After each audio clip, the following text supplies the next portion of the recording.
तो किसान साथियों, आप सभी का स्वागत है हमारे एक न्यू वीडियो में। आप सभी को बहुत सारा कमेंट आ रहा था कि बैगन के जो तन छेदक हमारे कीट लगती है, यानी कि जो फल को खराब करने वाली कीट होती है, वो हम सभी का खेत में कंट्रोल नहीं होते। ये इसका वीडियो अलग से बना चुके हैं कि जो कि आप सभी कंट्रोल कर सकते हैं। बहुत सारे किसान गलती कर देते हैं कि दवा को सही मात्रा से, सही टाइमिंग से और सही विधि से नहीं कर पाते, इस कारण से उनकी कीट कंट्रोल नहीं होती है। यानी कि फल छेदक में जो कीट लगती है वो काफी भारी मात्रा में प्रकोप होता है और उसको भारी मात्रा में उसको नुकसान देते हैं हर किसान को। तो ये कीट को कंट्रोल करने के लिए हम आज बात करेंगे, 10 उपाय ऐसा बताएंगे जो कि आप कीट को कंट्रोल कर सकते हैं और कम खर्च में। यानी कि सिर्फ आप अपने खेत में मैनेजमेंट, यानी कि आप अपने खेत में अच्छे विधि से चलते हो तो आपकी खेत में ये फल छेदक कीट कभी नहीं लगेगी और जो फल को खराब करने वाली कीट है वो ना के बराबर रहेगी। और आपको लास्ट में एक दवा बता देंगे जो कि आप स्प्रे कर सकते हो, जैसे कि बाई चांस आपकी खेत में वो कीट लगती है तो आप स्प्रे ले सकते हो। तो चलिए ज्यादा देर ना करते शुरुआत करते हैं। उससे पहले आप हमारे चैनल में न्यू विजिट करते हैं तो चैनल को सब्सक्राइब कर लेना खेती संबंधित वीडियो देखने के लिए।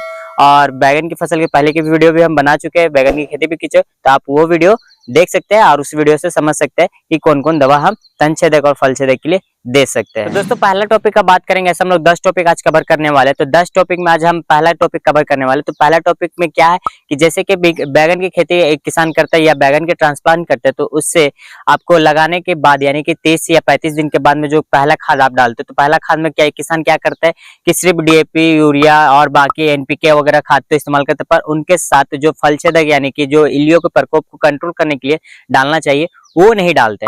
तो यहाँ पे आप सभी को साइड में दिख रहा होगा अडामा कंपनी का आ रहा होगा बेरोज, तो आप सभी को बेरोज को साथ में, यानी कि आप जो पहला खाद लगाते हो तो इसको आपको फेंट कर आपको अपनी फसल में यानी कि बैगन की फसल में आपको छोड़ देना है। तो इसको डालना कितना है, तो किसान साथी आप जैसे डाल सकते हैं 1 एकड़ के लिए आप इस्तेमाल कर रहे हो तो आपको 3 किलो ले लेना है अडामा कंपनी का बेरोज। इसमें होगा क्या कि आपको लंबे समय तक आप सभी को फसल में यानी कि कीट रोग को कंट्रोल करके रखेगी और होने नहीं देगी। तो ये पहला काम हो गया किसान साथियों जो आप पहला कर सकते हो। ऐसे ही बात करेंगे और 9 टॉपिक में जो कि आप कर सकते हो और काफी कम खर्च में। तो दोस्तों यहाँ बात करेंगे अब दूसरा पॉइंट का। तो दूसरा पॉइंट में आप सभी को करना क्या है कि तो दूसरा पॉइंट में है आप सभी को अपने खेत यानी कि जिस जगह पे आप बैगन की फसल किए हैं उस जगह पे आपको साफ सफाई का बहुत ज्यादा ध्यान देना होगा। जैसे कि आप अपनी बैगन के आसपास के इलाकों में बड़े घास है या बड़े खरपतवार है तो उनको हटाना होगा और उनको पूरी तरह से साफ रखना होगा। तो ये दूसरा पॉइंट हो गया। बात करेंगे तीसरा पॉइंट का। तो तीसरा पॉइंट में आपको क्या करना है कि किसान साथियों जैसे कि आप किसी भी तरह का आप सोचते हो कि बीमारी लगने के बाद ही स्प्रे करना है, बीमारी लगने से पहले आपको कुछ स्प्रे आपको हमेशा लेते रहना होगा जो कि आपकी उस बीमारी को आने से, आपकी फसल में आने से रोके। ये नहीं कि आने के बाद आप उसको ठीक करना चाहोगे, यानी कि फल छेदक की बीमारी को आने के बाद आप ठीक करना चाहोगे तो बहुत शायद किसान कर पाते, नहीं तो बाकी हर किसान का फसल बर्बाद होता है। तो आपको तीसरा पॉइंट में क्या करना है कि बीमारी लगने से पहले कुछ बीमारी को जो आप सभी को मालूम है कि फसल में यानी कि बैगन की फसल में ये बीमारी आता ही है तो उस चीज का दवा यानी कि उस चीज का पहले से आपको सेफ्टी लेके चलना है, यानी कि 1-2 स्प्रे आपको करते रहना है, ठीक है। प्लस चौथा में हम लोग रखे तो चौथा में क्या करना है किसान साथियों को, जैसे चौथा में आप किसी तरह का भी आप स्प्रे करते हो या चाहे फल छेदक के लिए या तन छेदक के लिए अब भाइगो का ही, जैसे बाई चांस भाइगो का इस्तेमाल करते हैं, बायर का भाइगो, तो आप उससे कंट्रोल कर लेते हैं, शायद आपका कंट्रोल हो जाता है। तो कंट्रोल होने के बाद ये नहीं है कि आप उसी कंपनी या उसी ब्रांड का ही दवा को इस्तेमाल करना है, तो वो नहीं करना है। आपको हमेशा रोटेशन करना है, यानी कि दवा को अदल बदल कर देना है। कभी भाइगो इस्तेमाल कर लिए, कभी काला घोड़ा इस्तेमाल कर लिए, कभी और भी कोई कीटनाशक का इस्तेमाल किए। तो इस तरह करके आप सभी को चेंजिंग करते हैं रहना दवा को। उस तरह होगा कि पौधे उस चीज को अच्छे से मतलब ऑब्जॉर्व कर पाएंगे, यानी कि अपने अंदर ले पाएंगे और वो कीट को खत्म कर पाएंगे। आप एक ही दवा डालोगे तो पौधे को भी मालूम है, कीट को भी मालूम है, उस तरह कीट कंट्रोल नहीं होगा। तो चौथा में आप सभी को ये ध्यान देना है कि दवा कभी भी स्प्रे करना है तो हमेशा अदल बदल करके करना है। तो दोस्तों बात करेंगे पांचवा पॉइंट का। तो पांचवा पॉइंट में हम लोग रखे कि जैसे भी आप कभी भी स्प्रे करते हो यानी किसी तरह का कीटनाशक या फल छेदक या इल्लियों को स्प्रे लेने जाते हो तो आपको क्या करना है कि स्प्रे से पहले आपके अपने खेत में सिंचाई करना है, यानी कि मिट्टी हमेशा हल्का नमी होना चाहिए। यानी कि आपको सिंचाई से 2 दिन पहले आपको स्प्रे पानी का सिंचाई ले लेना है, स्प्रे पहले 2 दिन स्प्रे पहले आपको सिंचाई कर लेना है। उस तरह मिट्टी आपका नमी रहेगा और आप स्प्रे लेते हो तो आपका 100% आपके इल्ली के कंट्रोल हो जाएगा और उसके बाद इल्ली का प्रकोप आपकी फसल में आपको कभी नहीं दिखेगा। बात करेंगे छठा पॉइंट में। तो छठा पॉइंट में हम लोग रखे कि कभी भी आप सभी को स्प्रे कब लेना है कि समय को स्प्रे दे बहुत ज्यादा ध्यान देता है, महत्व रखता है कि समय का आप किस तरह इस्तेमाल करो। बहुत सारे किसान क्या करते हैं जब उनको वक्त मिलता है वो तब जाकर स्प्रे लेते हैं, तो उस तरह आपको नहीं करना है। उस तरह करने से आपको कंट्रोल नहीं मिलेगा और आपकी दवा भी खर्च होगी, आपकी पैसा भी खर्च होगा। तो आपको कब स्प्रे लेना है, आपको डायरेक्टली आपको शाम के टाइम पे स्प्रे लेना है। कभी भी आप बैगन की फसल या किसी तरह का भी अन्य फसल भी करते हो तो उसमें भी आपको शाम के समय में ही स्प्रे लेना। उस तरह होगा कि वो जल्दी से जल्दी कंट्रोल करने में सहायता करेगा और आपको धूप या टेम्परेचर से आपकी दवा पे इफेक्ट नहीं पड़ेगा किसी तरह का। तो आप ठंडे वातावरण में देने का कोशिश करें। और ठंडे वातावरण देने का मतलब नहीं है कि आप सुबह डाल दो, सुबह के बाद वो धूप होना ही है।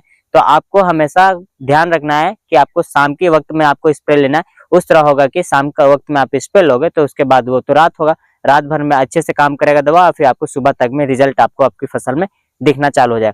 बात करेंगे सातवां पॉइंट का। तो सातवां पॉइंट में क्या करना है कि आप सभी कभी भी स्प्रे करने जाते हो तो स्प्रे करने से पहले आप सबको क्या करना होगा कि आपकी जो फसल खराब है, यानी कि जो फसल आपकी जो इलिये से प्रकोप है, यानी कि जो फल आपकी खराब है, उस फल को आपको तोड़ के निकाल लेना। चाहे वो छोटे फल हो या चाहे वो बड़े फल हो, जितने भी फल खराब है उनको सारे फल को तोड़ के निकालना है। या तो आप अपने खेतों से दूर ले जाकर फेंकना है, या तो आप अपने आसपास की मंडी में आपकी वो सब्जी यानी कि वो बैगन की फसल बिक जाती है तो आप उसको बेच सकते हैं।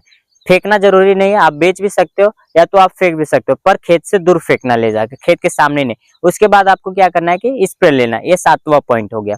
सातवां पॉइंट के साथ साथ में अब आठवां पॉइंट में क्या ध्यान रखना है कि आठवां पॉइंट में जैसे भी आप कभी भी स्प्रे लेते हो, इल्ली का किसी तरह का स्प्रे लेते हो, तो आपको साथ में उसके साथ में स्पीडर मिलाना होगा। जैसे किसी भी कंपनी का आप स्पीडर का इस्तेमाल कर सकते हो जो कि दवा को अच्छे तरीके से काम करने का सहायता करे। तो अक्सर होता क्या कि जो बैगन की फसल में जो हमारे फल छेदक यानी कि जो इल्ली के प्रकोप होते हैं वो हमारे बैगन की फसल के अंदर रहते हैं, यानी फल के अंदर रहते हैं।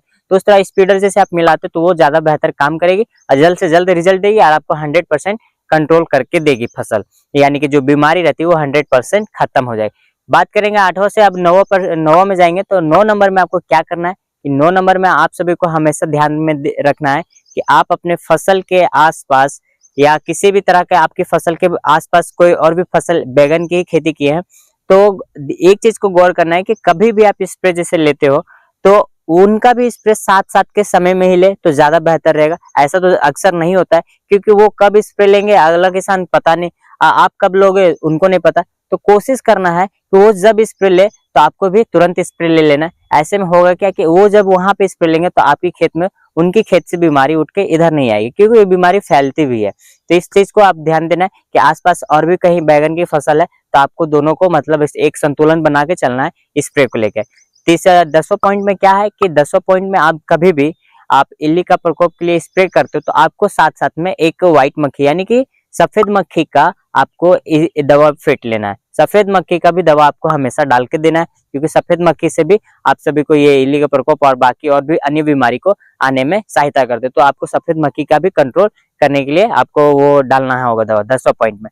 तो ये कुल मिलाकर हम लोग 10 टॉपिक पे बात किए। 10 टॉपिक में हमको अच्छे से उम्मीद है कि आप सभी को समझ आ गया होगा और आपको अब जो आपकी इल्ली के प्रकोप यानी कि जो आपकी बैगन की फसल के खराब हो रहे, आपके फल खराब हो रहे, तो यहाँ आप खराब नहीं होंगे। 100% आप सभी सही तरीके से करते हो तो वो खत्म हो जाएगी आपकी फसल में बीमारी और आपकी फसल अच्छे उत्पादन भी देंगे और प्लस आपकी फसल ज्यादा से ज्यादा आपको रेट भी देके जाएगा और कम से कम लागत में। इसमें किसी तरह का खर्च नहीं बताए, बस आपको मैनेज करके चलना है, मैनेजमेंट कैसे करना है और आप अपने शेड्यूल को कैसे रखते हैं आपकी अपने फसल में, वो चीज को आपको ध्यान में रखना है। कहते हैं किसान साथी, ये वीडियो अच्छी लगी हो तो वीडियो को लाइक करें, शेयर करें, कमेंट करें और हमारे चैनल में पहली बार विजिट करते होंगे तो चैनल को सब्सक्राइब करे हुए जाना और एक कमेंट जरूर करना, क्योंकि आपके कमेंट हमें एक ऊर्जा देती है अंदर से। और एक इम्पोर्टेंट बात है कि आप सभी को किन्हीं को भी आपको झारखंड रामगढ़ के बीच में जमीन लेना होगा तो आप हमें कांटेक्ट करना, डिस्क्रिप्शन में नंबर है। आप सभी को जमीन कॉल करोगे तो मतलब कॉल करने के बाद आपको सब डिटेल हम आपको दे देंगे और आप आके हमारी जमीन यानी कि विजिट करके आप देख सकते हो और खरीदारी कर सकते हो।